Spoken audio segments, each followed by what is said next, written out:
We're going to focus on the one-arm cable rotation coming forward in front of the body.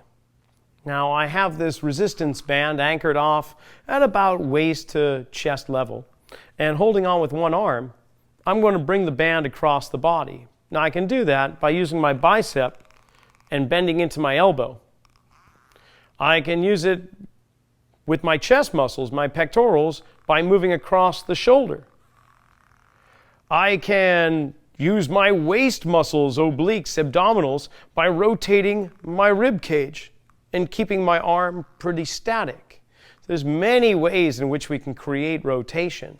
What if we just combined all of those together? So as the arm comes across, it bends slightly into the elbow, the shoulder moves across, and the rib cage moves with it. And then I return.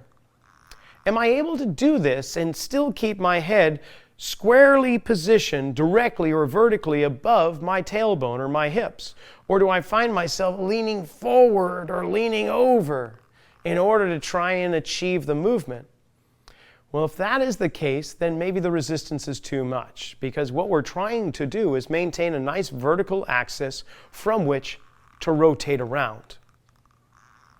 Now, when I perform this movement, I could use my opposite arm and pull back slightly to help facilitate this rotation. You'll feel a little bit more pressure on one leg than you will the other.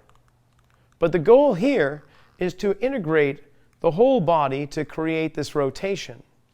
Now, be sure that your hips move along a little bit with this action too. What you'll find is the arm moves a little faster than the rib cage, and the rib cage moves a little faster than the pelvis.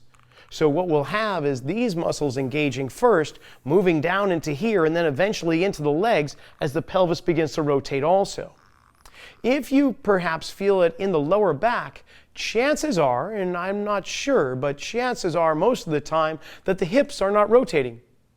And therefore, they're staying locked, and the lower back is trying to grind around in place of all the big muscle tissue that's surrounding the pelvis and the hips. So do be sure to let the whole body rotate, almost like a baseball player, softball player at the plate, starting to move the whole body rather than just the upper body.